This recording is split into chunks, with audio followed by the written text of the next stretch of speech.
Hello there, my name is Japheth Mast, and welcome to the Make Life Awesome podcast. I'm the ex-Amish photographer with the funny name and the crazy hair, but trust me, there's a whole lot more to me than just that. In this podcast, I really hope to show you my heart more than what's in my head, because that's where all the really beautiful stuff is. I'm so glad you're here. Let's jump in to learning together what it looks like to make life awesome.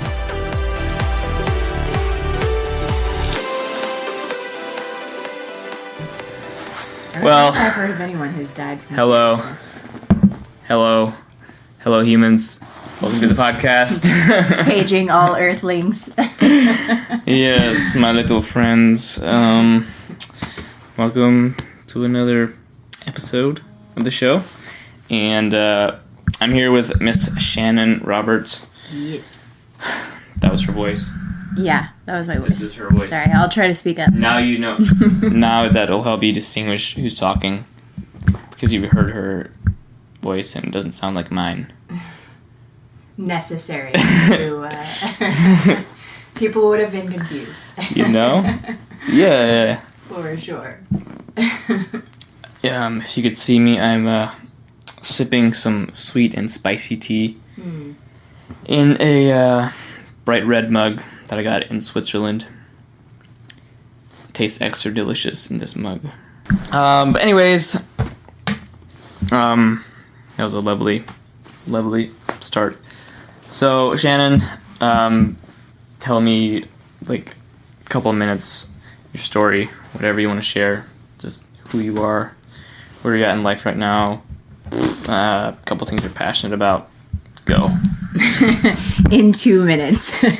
Got it. Okay. So I am 31 and I am an Alaskan Native American, which is pretty cool. Huh? I grew up in church and to a really beautiful, amazing family. And Where'd you grow up? kind of in a lot of places. I was born in Phoenix, Arizona. And then I was only like a month old when we moved to Alaska, where we lived until I was 5, almost 6.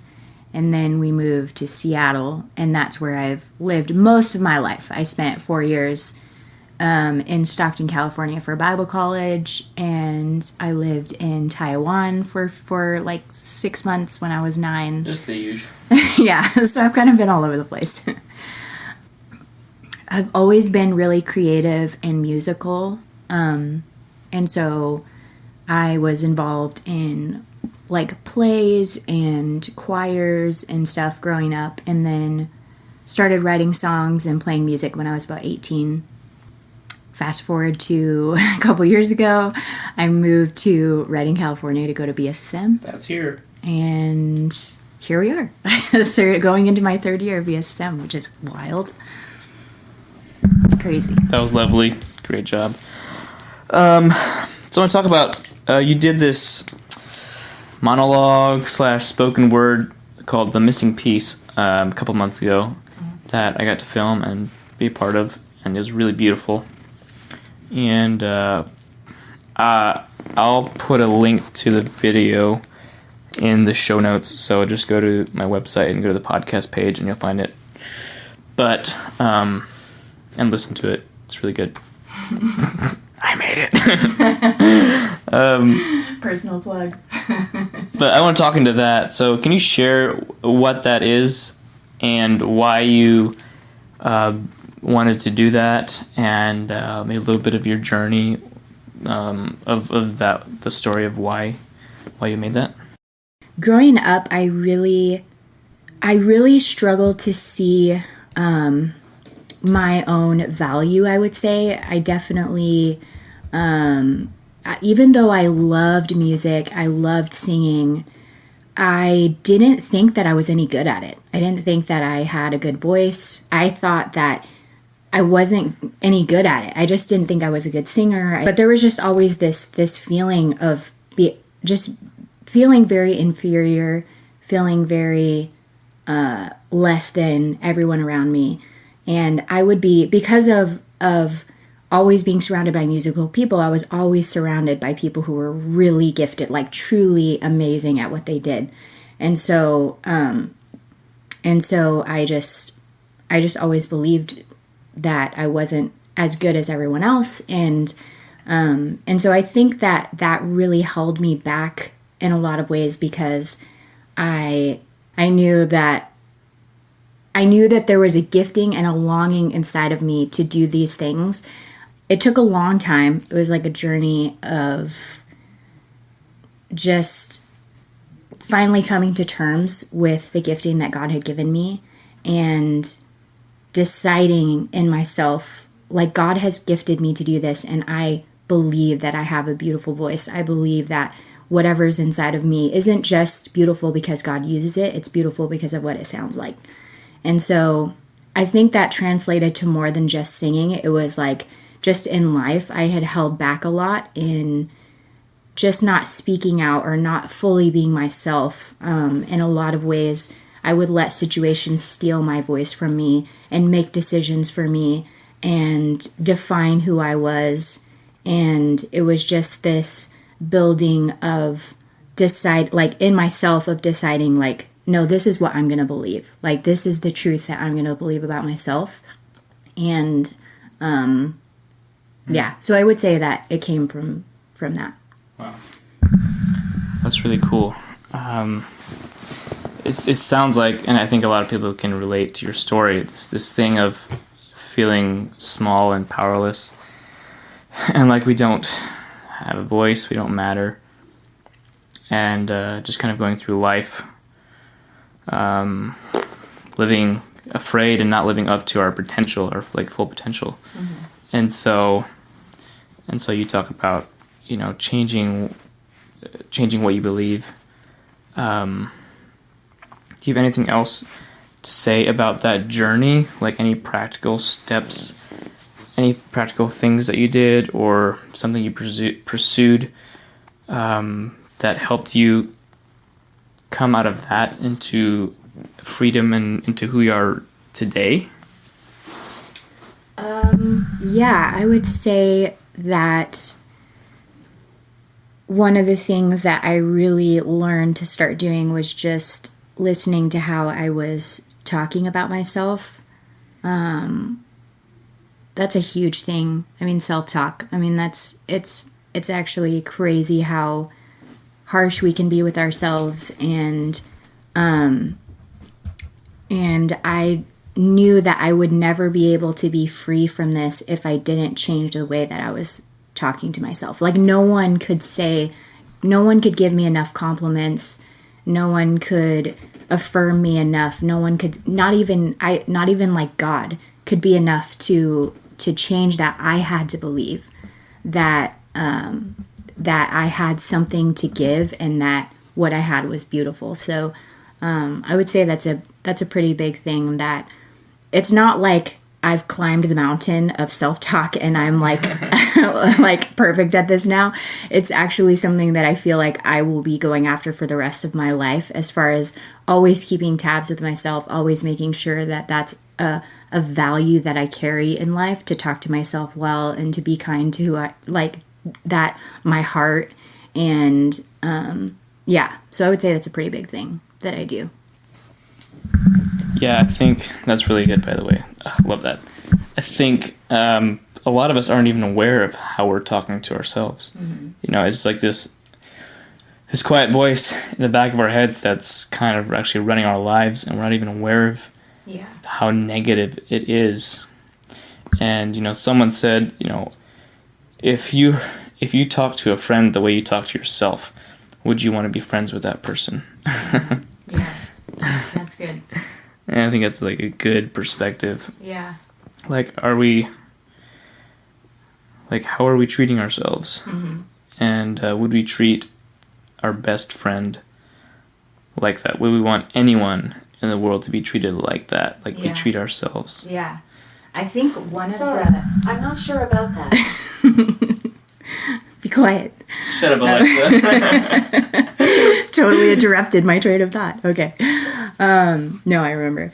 I think one really helpful way to find out if you are being harsh with yourself is how are you treating the people around you? Like, do you have a lot of patience, or are you short on patience with people? Are you critical of others? Do you find yourself kind of lashing out or like being harsh with people?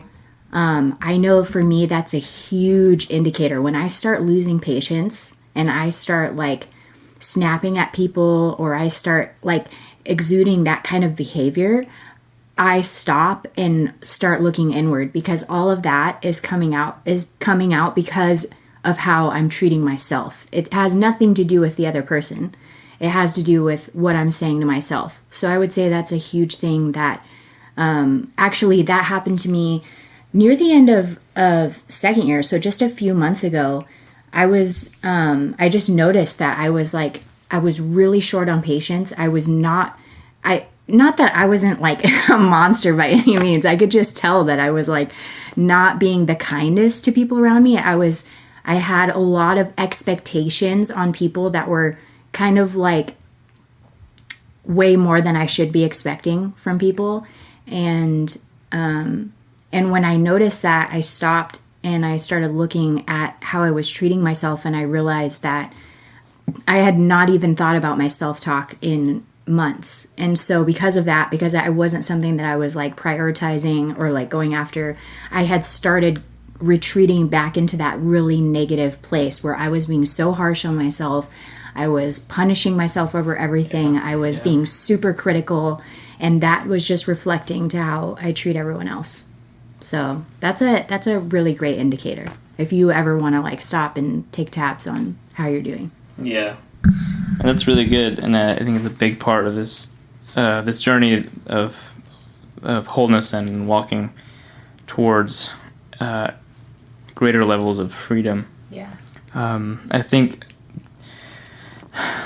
what we believe about ourselves is either the greatest limiter that we put on ourselves, or it's the like biggest, I don't know what the word is, booster. Yeah. Like it's our ceiling. Yeah. What we think and believe about ourselves. Yeah. And I think it's so important to know where we're at, to be aware of how we view ourselves, and then kind of figure out what are the steps I can take to not be so mean to myself. Yeah. Because like you were saying, like how we treat others is often just how we treat ourselves, and we project our feelings of insecurity and fear and shame onto other people, and so when we get triggered, it's usually a reflection of our hearts, not on whoever triggered us. Yeah. I read this, there's this Instagram account that I follow I think it's called The Holistic Psychologist. Anyway, she posted something that said, behavior is how people feel about themselves. And it just, when I read that, it just made me stop and really be able to pull compassion towards people who don't treat other people very well. Like, it's easy to, like, we could meet people at the grocery store or like in the drive-thru or whatever that are just short on patience. They're not treating people well. They're not kind. They can be really rude. And sometimes it's easy to just respond to that and to get offended or to snap back or whatever it is. But when I realized how people treat others has nothing to do with the other person, it actually has everything to do with how they think about themselves, then it helped me carry a lot more compassion for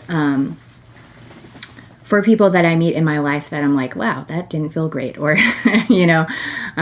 where before I would have just responded. Now it's like it takes the sting out of like hairy encounters with people. So and helps me to look just inward at myself. So yeah. Yeah. Man, that can be hard. But that like completely like flips the script and gives you a perspective onto, oh, they're just hurting and they're just projecting their pain onto you, and then they don't even know it. That's cool. And you talked about compassion, and like that is something that I have never had a large amount of in myself, and largely is because I just couldn't. My self-talk was so negative, and I didn't really have compassion on myself. Yeah. That's what made it hard to extend that to other people. But I really do think compassion and empathy like are keys to overcoming that. Yeah, I really do feel like those are like wells that you dig as you are just kinder to yourself, have more patience on yourself, just have more grace on yourself. Don't expect yourself to be perfect. As you move deeper into that, your level and depth of compassion and empathy only grows. And I mean, I've just seen that in my own life. I remember times when I was at my worst emotionally, and I just had very little compassion for people and very little empathy. And it now, just fast forwarding through my journey of like, I mean, I've gone through a year of counseling. I've gone through a lot of emotional, just going after my heart and wholeness and all that stuff. And it's actually shocking to me, like how different it is for me now, just how I handle the people around me. And I'm not perfect, but I'm definitely much farther ahead than I was. So, yeah. Yeah. It's not about perfection, is it? No. We'd all be screwed. For sure. So guys, I hope this is kind of inspiring you to assess your own self-talk and how you view yourself and others. But I hope you do something with that inspiration, and you actually go out and seek help, or you talk about it with friends. You're vulnerable. You're open. Yeah. In your community. But I want to circle back a little bit to what we were talking about at the beginning of kind of believing in yourself, knowing your worth, believing in your voice. Because I know there's been so much transformation and healing that has taken place there, and I know there's more to come, like there is with all of us. Do you have any like stories of maybe one story from a while back, 5, 10, 15 years ago, of how you reacted in a situation, and then something from like recent to kind of, I don't know, just to give some hope for people that are maybe identifying with your story and are like, is there hope for me? When I was in my early 20s, so whenever I was 18, I moved out of my house and went to college and moved to Stockton, California. So it was kind of like my first moment of independence and finding myself. And for the next 4 years, it was like this journey of really discovering what I truly believed about myself. I wouldn't have known that. I didn't know consciously that that's what was happening. But looking back at those years, I could definitely see that that I allowed people to really walk all over me. I allowed toxic people into my life, like really close to my heart, and I held on to them knowing that they weren't good for me, but feeling like if they left, I was pretty sure that I would not survive. Like there was like this just intense need for people to affirm me and to tell me that I was worthy. And they set the bar for my worthiness and my what I believed about myself. So on a good day, my self-worth and confidence felt like it was like shooting into the sky. But on a bad day, it was like I just the things I would say about myself. Actually, so this is funny. This is really funny. I wrote it's funny, but it's intense and it's kind of sad at the same time. Classic Shannon. I wrote this song called Monster, which I know already is like crazy. I wrote this song called Monster, and it was about me, and it was about how I had this feeling like I was this, like I just destroyed things. I would destroy friendships. I would destroy whatever. It was just like, it felt like that's what I did, was that when I entered the situation, things got bad. And I put it all in a song that had no hope to it, that had no great ending. It was like, I'm just going to let it all out and cry while I'm writing this. Very intense. But so I would say that was definitely, in the most intense years of my life, that's how it felt. Fast forward to now, I have a really high value for,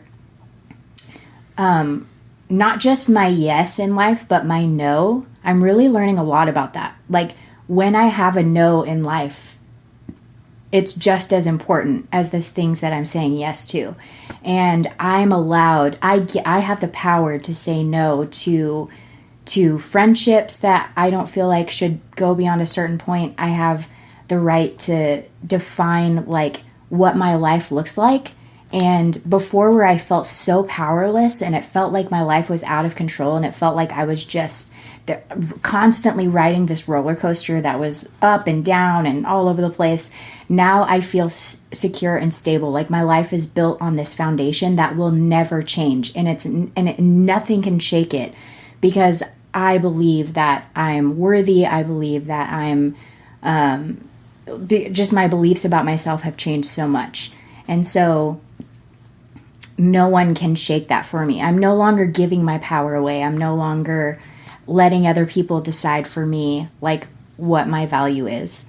And so like I said, I mean, that's come through a lot of hard work. I think you have to come to a place in your life where you decide, I can't live like this anymore. I have to do something to change. I mean, for some people, I know for me, that's what it took. I had to hit rock bottom to get to a place where I was like, okay, I can't live like this anymore. I literally can't do this. Something has to change. And that gave me the power and the strength to climb out of the pit that I was in. And so, yeah, I would say now, like, life looks very different. I'm still the emotional Shannon that I've always been, right? I still have feelings and they still kind of are all over the place. But what's changed is the foundation that all of that is sitting on, which can't be changed. So, yeah. That last phrase there, it's really good. might use that. So yeah, wow, that's really good. I think that's going to give hope to a lot of people who, because you're talking about your past and how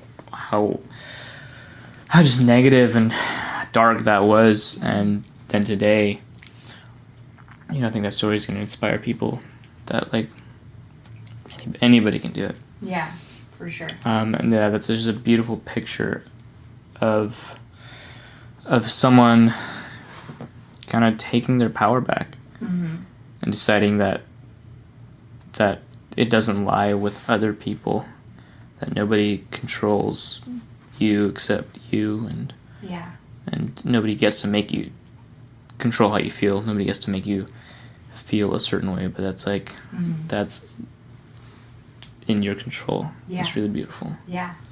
Can I give some practical steps? Please. Okay. I would say if you know that this is something that you want to change or to work on, there's a few things that I would say you can put into action right away. And one is possibly counseling. I feel like most people need counseling. My life was radically changed when I went to a year of full-on counseling, and it completely revolutionized my life because I discovered I discovered what triggers were. I found out how to get to the root of something and how to undo beliefs that I had believed and come to what I was gonna believe from that moment on. So that's one I would say. Two is, even though no one can, like, when you're in those places, and I had mentioned before how no one can affirm you enough to change your mind, it doesn't mean that people don't matter. Like, I think sometimes you have to take an inventory of the people that are around you and the people that are closest to you and really decide, are they adding to your life, or are they actually making the journey to wholeness harder than it needs to be? And if that's the case, you have to draw hard lines in your life and just say, maybe they were a close friend before, but maybe I need to back them out of the inner circle and push them into more of an acquaintance or like a casual friend. You know what I mean? Because those people in your inner circle really do help shape and define you.